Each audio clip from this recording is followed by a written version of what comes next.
Hello everyone, welcome to Commerce High School. How are you all? I hope you are very fine. So again we are in the economics lecture okay. तो हमने last lecture में पढ़ा था variations in demand, जहाँ पर हमने देखा था means that was exactly similar to the law of demand, है ना। जहाँ पर हमने देखा था कि जो डिमांड में चेंज हो रहा था जस्ट प्राइस की वजह से चेंज हो रहा था, और बाकी सारे फैक्टर्स को हमने माना था कांस्टेंट। और उसमें दो चीज़ें हमने देखी थी, एक था एक्सपांशन ऑफ डिमांड, जहाँ पर डिमांड एक्सपांड हो रही थी, आई मीन डिमांड बढ़ रही थी, और मीन्स प्राइस के कम होने से डिमांड बढ़ रही थी, जबकि बाकी सारे फैक्टर्स अफेक्ट नहीं कर रहे थे। मीन्स हमने ऐसा अज्यूम किया था कि बाकी सारे फैक्टर्स जो भी डिमांड को इफेक्ट करते हैं, like the income, prices of the substitute goods, prices of the complementary goods, nature of the goods, है ना, टेस्ट है कंज्यूमर्स का, वो सब चीज़ें क्या मानेंगे हम, कांस्टेंट मानेंगे। ओके। और यहाँ पर हमने देखा था कि कॉन्ट्रैक्शन ऑफ डिमांड में हमने देखा कि डिमांड कम हो रही थी, है ना, किसकी वजह से, प्राइस के बढ़ने से ऑब्वियसली डिमांड क्या होगी, कम होगी, है ना।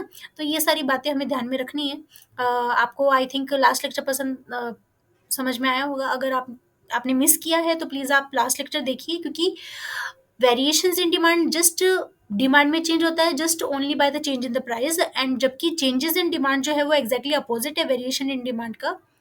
हमने यहाँ पर देखा कि हम यहाँ पर देखेंगे चेंजेस इन डिमांड में कि मीन्स यहाँ पर प्राइस को छोड़ के बाकी सारे फैक्टर्स जो हैं उनकी वजह से डिमांड चेंज हो रही है, और यहाँ पर प्राइस को हम क्या मान के चलेंगे, constant. Means that is exactly opposite to the variations in demand, है ना।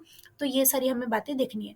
Changes in demand, when the demand for a commodity increases, जब किसी कमोडिटी की डिमांड क्या होती है, इंक्रीज होती है या फिर डिक्रीज होती है। Why? Due to the changes in the other factors and price remain constant. मतलब हमने वहां पर देखा था कि जस्ट हमने वहां पर वेरिएशंस इन डिमांड में, जहां पर हमने कॉन्ट्रैक्शन ऑफ डिमांड या फिर एक्सपेंशन ऑफ डिमांड पढ़ा था, उसमें हमने देखा था कि प्राइस के चेंज होने से डिमांड में चेंज हो रहा था, है ना। प्राइस बढ़ रहा था तो डिमांड कम हो रही थी, मतलब कॉन्ट्रैक्शन ऑफ डिमांड, और प्राइस कम हो रहा था तो डिमांड बढ़ रही थी, मतलब एक्सपेंशन ऑफ डिमांड। और बाकी सारी फैक्टर्स क्या थी, कांस्टेंट थे, जबकि यहाँ पर एग्जैक्टली अपोजिट है। यहाँ पर प्राइस कांस्टेंट रहेगा, और बाकी सारे फैक्टर्स जो भी डिमांड को अफेक्ट करेंगे उनमें चेंजेस की वजह से डिमांड में चेंज होगा कमोडिटी के। Okay. So it is known as the changes in demand. अगर आपको डिमांड चेंजेस इन डिमांड किसे बोलते आ जाए, तो आपको ये बताना है कि प्राइस यहाँ पर कांस्टेंट रहेगा, और डिमांड, किसी कमोडिटी की डिमांड में चेंज होने वाला है सिर्फ और सिर्फ किसकी वजह से, बाकी फैक्टर्स जो भी डिमांड को इफेक्ट करते हैं, प्राइस के अलावा जो फैक्टर्स है उनमें चेंज होने की वजह से डिमांड में कमोडिटी की चेंज होगा। Okay. So it is of the two types. ये क्या है, दो टाइप की है, ठीक है। ये क्या है, दो टाइप के हैं। जैसे हमने वहां पर देखा था कॉन्ट्रैक्शन और एक्सपांशन, यहाँ पर भी दो है। एक है इंक्रीज इन डिमांड और एक है डिक्रीज इन डिमांड, है ना। इंक्रीज इन डिमांड में क्या रहेगा, डिमांड बढ़ेगी, सिंपल सी बात है। डिमांड बढ़ रही है, लेकिन किसकी वजह से डिमांड बढ़ेगी, प्राइस के अलावा जो फैक्टर्स है उनमें चेंज होने की वजह से डिमांड बढ़ेगी। Okay. It refers to the increase in the quantity demanded. इसे क्या बोलते हैं हम, क्वांटिटी डिमांडेड, मीन्स किसी भी कमोडिटी की डिमांड बढ़ेगी, है ना, due to the favourable changes in the other factors like the taste, income of the consumer, climate conditions etcetera, and the prices remain constant. और यहाँ पर हम प्राइस को कांस्टेंट मान के चलेंगे, ठीक है। अब इंक्रीज इन डिमांड, अब हमारी इनकम बढ़ेगी तो डिमांड बढ़ेगी, है ना। तो बाकी सारे फैक्टर्स में चेंज होने की वजह से डिमांड कैसे बढ़ेगी, तो थोड़ा सा उसके बारे में बता रही हूँ मैं आपको। हमने बाकी सारे फैक्टर्स में प्राइस के अलावा बाकी सारे फैक्टर कौन कौन से थे, सबसे पहले था इनकम। अगर आपकी इनकम बढ़ेगी तो डिमांड बढ़ेगी, डिमांड बढ़ेगी मतलब इंक्रीज इन डिमांड, है ना। और दूसरा फैक्टर क्या था, prices of the substitute goods, है ना। Prices of the substitute goods मतलब क्या, कि अगर शुगर का प्राइस बढ़ेगा तो शुगर की डिमांड कम होगी तो किसकी डिमांड बढ़ेगी, जैगरी की, है ना।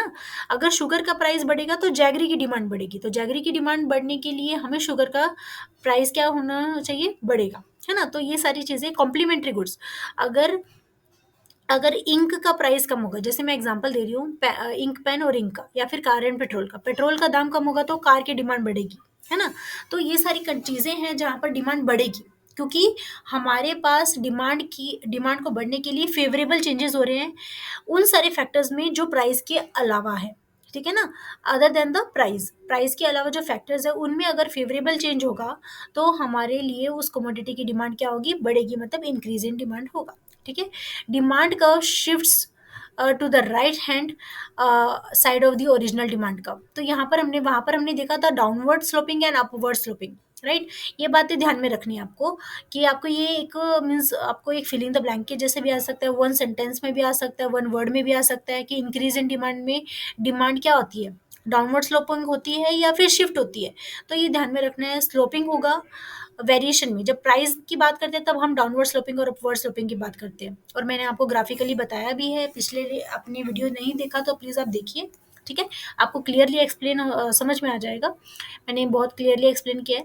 और यहाँ पर इस वीडियो में हम ये देखेंगे कि यहाँ पर डिमांड शिफ्ट होगी to the right hand side और to the left hand side. Okay, demand curve increase in demand में क्या बताया है, demand curve shifts to the right hand side of the original demand curve, and this can be explain with the help of the figure 3.9। आपको figure 3.9 के through आपको ये समझ में आएगा। फिगर 3.9 यहाँ पर है, ठीक है। लेकिन यहाँ पर मैं बताऊंगी ना तो आपको कुछ भी समझ में नहीं आएगा, और मैं ज़्यादा एक्सप्लेन भी नहीं कर पाऊंगी। जब मैं आपको ग्राफिकली नोटबुक पर बनाकर बताऊंगी तब आपको क्विकली समझ में आ जाएगा। ओके, तो मैं आपको बनाकर बताती हूँ।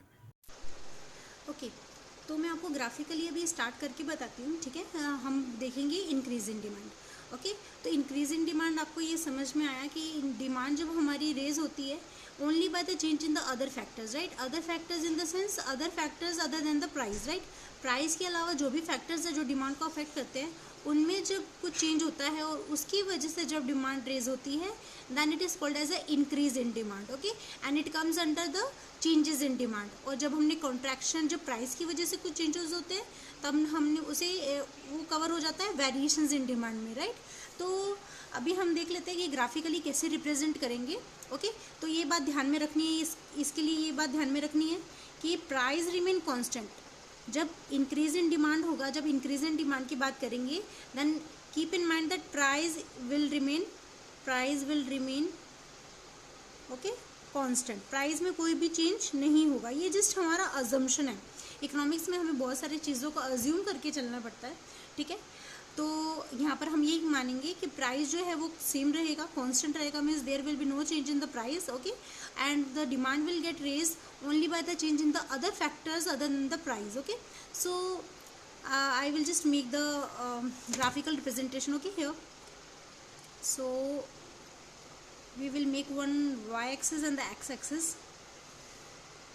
So you can see here this is an x, so this is an x-axis. okay, और x-axis पे हम हमेशा क्या डिनोट करते हैं, quantity demanded. Okay, keep in mind quantity demanded हम हमेशा x-axis पे डिनोट करते हैं। आप लोगों को एग्जाम में ये बनाकर आना है, ठीक है। और यहाँ पर ये है हमारा वाई एक्सिस। वाई एक्सिस पर हम क्या शो करते हैं, price. Okay, price in rupees, right. और हमने डिमांड को किस यूनिट में प्रेजेंट किया है, केजीज में। ओके, तो अभी हम ये अज्यूम करके चलेंगे, सबसे पहले प्राइस क्या रहने वाले, कांस्टेंट। अब मैंने यहाँ पर प्राइस बनाया है, हम बाकी सारे फैक्टर्स, तो बहुत सारे फैक्टर्स हैं, है ना, तो बहुत सारे फैक्टर्स तो मैं यहाँ पर डिनोट नहीं कर सकती ना, तो हम प्राइस को क्या कर लेंगे, लेके चलेंगे। लेकिन प्राइस यहाँ पर चेंज हो नहीं रहा है, तो हम प्राइस को यहाँ पर मान के चलेंगे कि price remain constant. Okay, so price will remain constant, so there will be no change in the price, we have to keep in mind. Okay, and the only the demand will affect, the demand will raise only by the change in the other factors. तो हम बाकी factors बना नहीं रहे हैं, लेकिन आपको ये बात ध्यान में रखनी है। तो मैं प्राइस के लिए एक हॉरिजॉन्टल बना देती हूँ, एक हॉरिजॉन्टल लाइन डिनोट कर देती हूँ, क्योंकि उसमें कोई भी चेंज नहीं हो रहा है ना। तो हम प्राइस के लिए बताएंगे कि प्राइस में कोई भी चेंज नहीं हो रहा। ओके, तो अभी आप देखो ये है हमारा क्वांटिटी डिमांडेड। पहले आप ये अज्यूम करके चलो, हमने कितनी तो भी डिमांड की थी, कितनी तो भी किसी भी कमोडिटी को आप लेके चलो, हमने किसी कमोडिटी की कितनी तो भी डिमांड की थी। Okay, and at the time also the price was constant. Okay, तो प्राइस उतना ही था, ठीक है। लेकिन जब डिमांड बढ़ी, देखो हमारा टॉपिक क्या है, इंक्रीज इन डिमांड। हमारी डिमांड बढ़ रही है लेकिन प्राइस में कोई चेंज नहीं हो रहा, बाकी चीज़ों में चेंज हो रहा है। जैसे कि आप अज्यूम करके चलो, एग्जांपल के लिए मैं बता रही हूँ, इनकम, हमारी इनकम बढ़ गई। इनकम बढ़ने से ऑब्वियसली आपकी डिमांड बढ़ेगी। आप कुछ मीन्स हाई प्राइस पे भी आप परचेस कर सकते हो ना, means at that time we have to keep in mind that price will remain constant. तो अभी आप देखो, आपकी डिमांड पहले क्यू थी, मीन्स कंसिडर करेंगे हम क्यू थी, फिर आपकी डिमांड बढ़ गई और Q1 हो गई। ओके, आपकी डिमांड क्या हो गई, Q1 होगी, means there is a forward shift in the demand. Yes, तो उसके बाद आप देखोगे कि हमारा डिमांड इधर हो गया, अब ये किधर आ गया, अभी प्राइस तो इस टाइम पे भी कांस्टेंट था, है ना। जब आपकी डिमांड बढ़ी या प्राइस आपकी डिमांड कम होती है, दोनों भी केसेस में price is constant. Only the other factors are affecting due to which the demand is getting raise और गेटिंग डिक्रीज, है ना। So now we will see, पहले कैसा था, ऐसा था इधर, है ना, पहले इस तरीके का डिमांड कर्व था। ओके, जब हमारी क्वांटिटी क्या थी, ओरिजिनल क्वांटिटी को हमने क्यू में डिनोट किया, मीन्स जब हमारी ओरिजिनली हमने जब डिमांड किया था तब इतना था, और बाद में जब रेज हो गया तो हमने उसको Q1 से डिनोट किया। ओके, और जो हमारा ओरिजिनल था तो उस टाइम पे हमने DD के नाम से बनाया, DD means demand curve. Okay, और फिर हमारा डिमांड कर्व शिफ्ट हो गया, किधर शिफ्ट हो गया आप देख सकते हो कि जैसे ही शिफ्ट हुआ तो आपकी डिमांड फॉरवर्ड, है ना, फॉरवर्ड हो गई, है ना, forward to the right, forward shift to the right, shift हो रहा है। ओके, हमने देखा था इंक्रीज कॉन्ट्रैक्शन और कॉन्ट्रैक्शन में एंड एक्सपांशन के टाइम पर हमारा जो डिमांड कर्व था वो क्या हो रहा था, स्लोप हो रहा था, लेकिन यहाँ पर क्या हो रहा है, शिफ्ट हो रहा है। Okay, this are the minor things but you have to keep in mind, means हमें एग्जाम में कुछ भी गलत से प्रेजेंट नहीं करना है। ओके, इंक्रीज हम बताएंगे और ये हो जाएगा D1 और ये भी हो जाएगा D1। ओके, तो आपने देखा कि आपका डिमांड कर्व क्या हो गया, शिफ्ट हो गया, है ना, towards the right. Okay, so we can see DD is the original demand curve, ये जो DD है this is what original demand curve, I will just write here.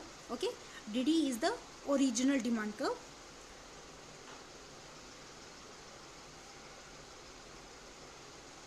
ठीक है ना, ये जो DD है वो हमारा ओरिजिनल डिमांड कर्व है, जब हमारी ओरिजिनल क्वांटिटी क्या थी, क्यू थी, and price was in both the cases was constant, है ना।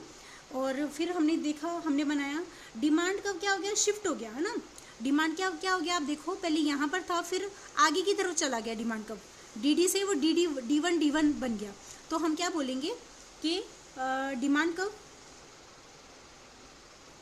Curve shifts, you can see here also in the figure, right, in the graphically presentation, shift outward बोल सकते हो या फिर forward बोल सकते हैं आप, है ना, वो बाहर की तरफ शिफ्ट हो गया, इस वजह से हमने उसे आउटवर्ड बोला है। ओके, outward to the right hand side की तरफ मूव कर रहे हैं ना, या right, from DD to D1 right, DD था हमारा ओरिजिनल डिमांड का, और D1 क्या है, जब हमारा डिमांड बढ़ गया तो उसके बाद जो डिमांड का बना उसको हमने किस तरीके से प्रेजेंट किया है, D1 के नाम से प्रेजेंट किया। ओके, तो वो क्या बताता है, क्या शो करता है, which indicates increase in demand, right, indicates increase in demand. Okay, तो जस्ट यहाँ पर एक बात ध्यान में रखनी है कि हमारी डिमांड इंक्रीज हो रही है, बढ़ रही है, लेकिन due to the change in the other factors, like you can keep the example in your mind, like your income. Okay, अगर आपकी इनकम बढ़ेगी तो आपकी डिमांड ऑब्वियसली बढ़ेगी, और हमारा जो प्राइस है वो क्या रहेगा, कांस्टेंट रहेगा। ओके, आई होप समझ में आया। अब आगे हम पढ़ लेते हैं डिक्रीज इन डिमांड।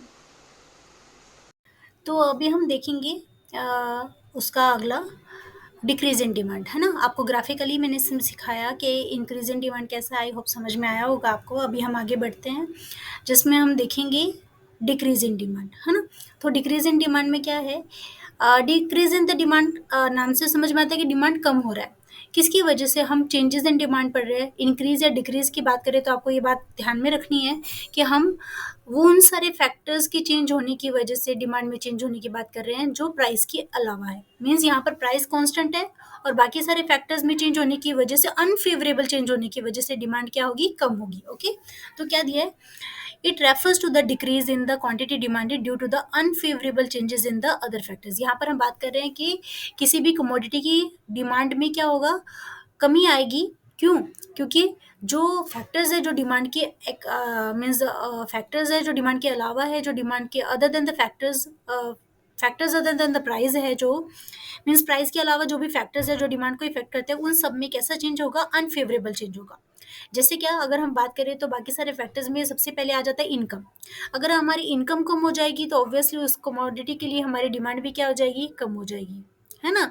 और अगर हम सब्स्टिट्यूट गुड्स की प्राइसेस की बात करें तो अगर हम बात कर रहे हैं कि जैगरी की डिमांड कम हो रही है, क्यों कम हो रही है जैगरी की डिमांड, क्योंकि शुगर का प्राइस कम हो गया, और शुगर का प्राइस कम होने की वजह से शुगर की डिमांड बढ़ गई और जैगरी की डिमांड क्या हो गई, कम हो गई, है ना। तो और अगर हम कार एंड पेट्रोल की बात करें, मतलब prices of the complementary goods की बात करें, जो भी ये भी एक फैक्टर है ना, जो डिमांड को इफेक्ट करता है।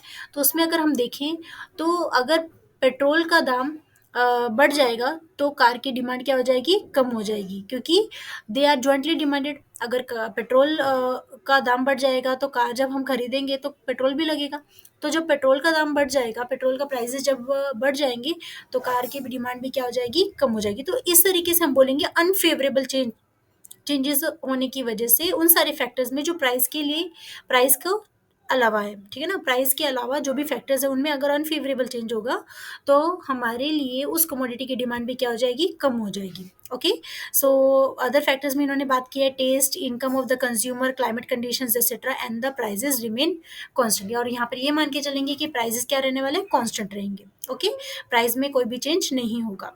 ठीक है, तो यहाँ पर हमने देखा, मीन्स यहाँ पर मैंने आपको बताया, ग्राफिकली बताया, मैंने नोटबुक पे आपको सॉल्व करके बताया कि इंक्रीज इन डिमांड में हमारा डिमांड कैसे शिफ्ट हो रहा था ना, on the same demand curve, on the same demand curve हमारा डिमांड कर्व कहाँ पे शिफ्ट हो रहा था, राइट वर्ड शिफ्ट हो रहा था, है ना।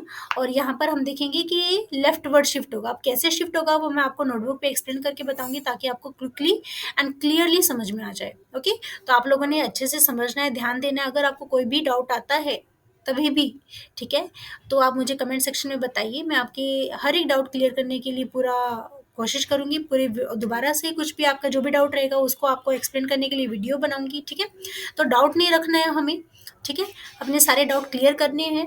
ठीक है, so demand curve shifts to the left side of the original demand curve. अब ये डिमांड कर्व मीन्स आपने देखा ग्राफिकली, मैंने जो आपको बताया, आई होप आप समझ गए होंगे कि हमें लेफ्ट वर्ड हम कैसे आएंगे।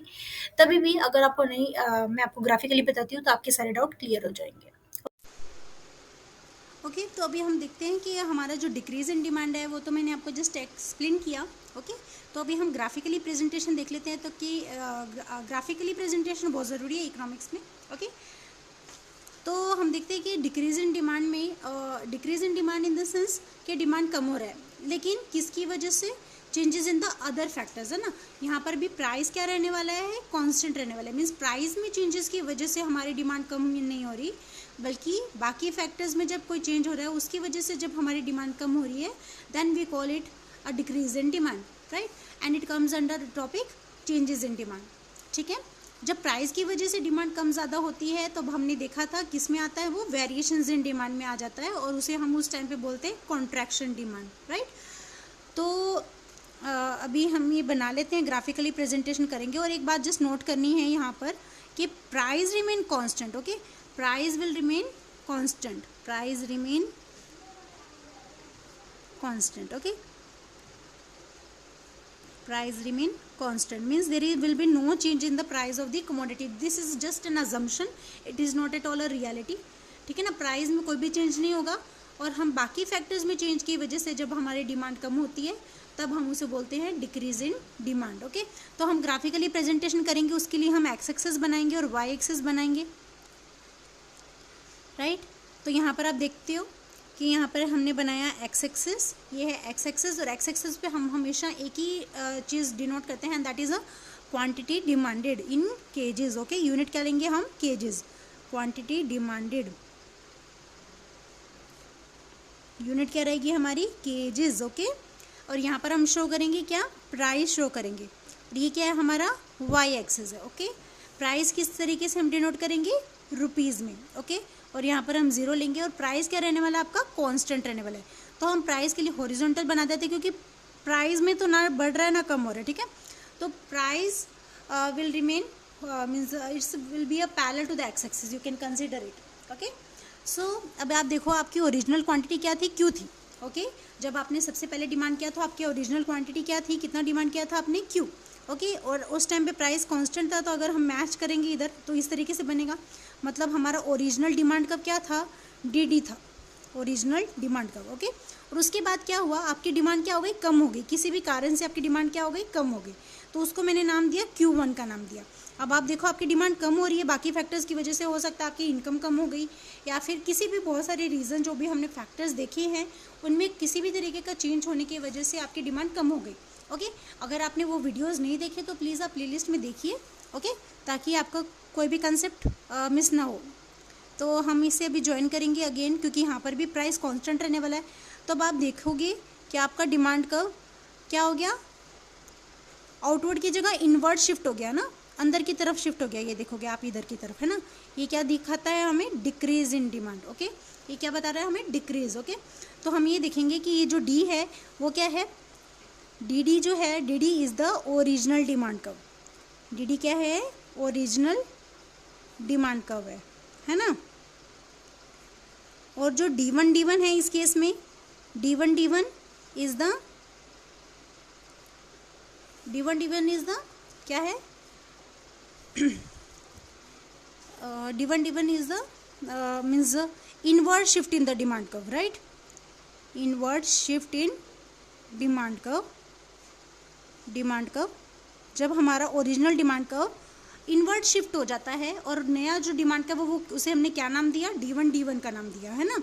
D one is the inward shift in the demand curve which denotes, और वो हमें क्या इसके किस केस में होगा? विच डिनोट्स डिक्रीज इन डिमांड, जिससे हमें ये समझ में आता है कि हमारी डिमांड क्या हो गई? बढ़ गई, सॉरी कम हो गई। किसकी वजह से? बाकी फैक्टर्स में चेंज होने की वजह से। Okay, decrease in demand. Okay, I hope समझ में आया, और अगर कोई डाउट है तो प्लीज़ मुझे कमेंट सेक्शन में बताइए। Okay, thank you.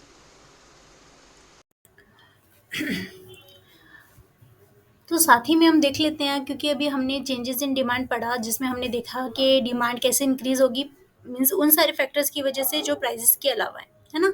और हमने वेरिएशंस इन डिमांड तो लास्ट लेक्चर में पढ़ा था। तो अभी हम ये भी देख लेते हैं साथ ही में कि यू शुड नो, मीन्स हम डिमांड के बारे में पढ़े तो डिमांड की कुछ बातें भी आपको पता रहनी चाहिए, ठीक है। क्योंकि हम ये अभी फिलहाल जो हम कवर कर रहे हैं that is a micro economics, है ना। उसके बाद आएगा मैक्रो इकोनॉमिक्स। तो माइक्रो क्या है कि मीन्स किसी एक इंडिविजुअल यूनिट की स्टडी करना is called as a micro. Micro means बहुत ही स्मॉल, है ना, millionth part, that is called as a micro economics. And the macro economics means जब हम पूरे नेशन की स्टडी करेंगे या फिर हम एग्रीगेट की स्टडी करते हैं मीन्स एज अ होल, तब हम बोलेंगे मैक्रो इकोनॉमिक्स, है ना। तो अभी डिमांड क्या है, अगर हम किसी एक चीज़ की डिमांड की बात करें, किसी एक कमोडिटी की डिमांड की बात करें, तो वो हो जाएगा माइक्रो इकोनॉमिक कंसेप्ट, है ना। और अगर हम किसी बिजनेसमैन के उसने जो साल भर जो प्रोडक्शन किया है, उसके बाद जो वो सेल करेगा, है ना, उसके लिए जो डिमांड रहेगी कंज्यूमर्स की, तो वो रहेगी अ, वो हम मानेंगे मैक्रो इकोनॉमिक्स। ओके, तो वो कैसे होगा माइक्रो एंड मैक्रो, वो मैं आपको एक्सप्लेन करती हूँ। यहाँ पर उन्होंने बहुत अच्छे पॉइंट दिए, आपकी बुक बहुत एकदम उन्होंने अच्छे से बनाई है, ठीक है। तो you should know demand is a micro economic concept. Demand क्या है? एक माइक्रो इकोनॉमिक कंसेप्ट है। कैसे? जब हम किसी एक यूनिट की डिमांड की बात करें, जैसे मैं मान लो मैंगोज की डिमांड की बात कर रही हूँ, तो that is a micro economic concept, है ना। Demand is that quantity of a commodity which a person is ready to buy at a particular price and during a specific period of time. अगर मान लो मैं मेरी कितनी demand है mangoes के लिए, तो वो हो जाएगा इंडिविजुअल डिमांड, क्योंकि मैं अकेले मेरी डिमांड की बात कर रही हूँ, राइट। अगर मैं पूरे इंडिया के लोग जो हैं, पूरी इंडिया की मीन्स करोड़ों में हमारी, है ना, पॉपुलेशन है। तो अगर हम देखें पूरी इंडिया की जो डिमांड है मैंगोज के लिए, तो वो क्या क्या किस में आ जाएगी? वो क्या इंडिविजुअल डिमांड है? नहीं, उसमें तो हमने पूरे नेशन को कवर कर लिया ना, तो वो बन जाएगी एग्रीगेट डिमांड। ओके, तो इन्होंने दिया है डिमांड माइक्रो इकोनॉमिक कैसे है, अगर मैं मेरी, है ना, उन्होंने क्लियरली मेंशन किया है विच अ पर्सन, मीन्स जब किसी एक पर्सन की हम बात करते हैं। Demand is that quantity of a commodity, demand वो है किसी एक कमोडिटी की quantity. Demand is that quantity of a commodity, demand वो क्वांटिटी है किसी कमोडिटी की which a person is ready to buy, means जब कोई एक अकेला पर्सन खरीदने को तैयार है एट अ पर्टिकुलर प्राइस, किसी एक पर्टिकुलर प्राइस पर, एक पर्टिकुलर टाइम पर, तब हम उसे बोलते हैं डिमांड। उस टाइम पे हम डिमांड को क्या बोलेंगे? Micro economic concept. ओके, जब किसी एक इंडिविजुअल आदमी के डिमांड की बात हो रही हो तो, ठीक है। अभी हम सेकंड में बात करेंगे एग्रीगेट डिमांड की। एग्रीगेट डिमांड मतलब जब पूरा नेशन की डिमांड की बात हो रही है, ठीक है। Aggregate demand is a macro economic concept. Aggregate demand क्या है? मैक्रो इकोनॉमिक कंसेप्ट है, क्योंकि अगर मान लो मैं पूरी इंडिया के पॉपुलेशन की बात करूं, पूरी इंडिया के लोग जो हैं उन सबकी मिला के मैंगोज के लिए क्या डिमांड है, या फिर किसी भी चीज़ के लिए क्या डिमांड है, कितनी डिमांड है, टोटल डिमांड, जब हम वो पढ़ेंगे या फिर उसकी स्टडी जब हम करेंगे, तो वो आ जाएगा मैक्रो इकोनॉमिक कंसेप्ट, है ना। क्योंकि वो एक पूरे नेशन को हम कवर कर रहे हैं उसमें। It refers to the total amount of the sales proceeds. Sale proceeds मतलब सेल से मिलने के बाद जो इनकम होती है, that is called as a sale proceeds, which an entrepreneur actually expects from the sale of the output produced at a given level of employment during the year। Mean साल भर उसने जो अपना प्रोडक्शन किया था, जो उसने आउटपुट किया था, उसके बाद जो मार्केट में जब सेल होने के बाद जो वो एक्सपेक्ट करता है, that is called as a macro economic concept. समझ में आया? जब हम इंडिविजुअल की बात करेंगे तो वो बन जाएगा माइक्रो इकोनॉमिक्स, और जब हम पूरे नेशन को कवर कर देंगे या फिर हम एक टोटल डिमांड की बात करेंगे तब बन जाएगा वो aggregate demand. Okay, so I hope समझ में आया होगा। अगर तभी भी आपको कोई डाउट रहे किसी भी मीन्स, हमने थर्ड डे पूरा हमारा कवर हो चुका है, ठीक है। अभी हम एक्सरसाइज करेंगे, लेकिन उसके पहले अगर आपको पूरे चैप्टर में कोई भी डाउट रहे, किसी भी टॉपिक पर कोई भी डाउट है, तो प्लीज़ मुझे कमेंट सेक्शन में बताइए। Okay, I will clear all your doubts. कोई भी डाउट नहीं रखना है हमें, ठीक है। तो अगर आपको लेक्चर समझ में आया, लेक्चर पसंद आया, वीडियो पसंद आया, तो प्लीज़ लाइक करिए, अपने फ्रेंड्स तक शेयर करिए, ताकि सबको हेल्प मिल सके। ओके, और चैनल को सब्सक्राइब करना नहीं भूलना, ठीक है, ताकि मेरे अपडेटेड लेक्चर्स की नोटिफिकेशन आप तक पहुंचता रहे। Thank you.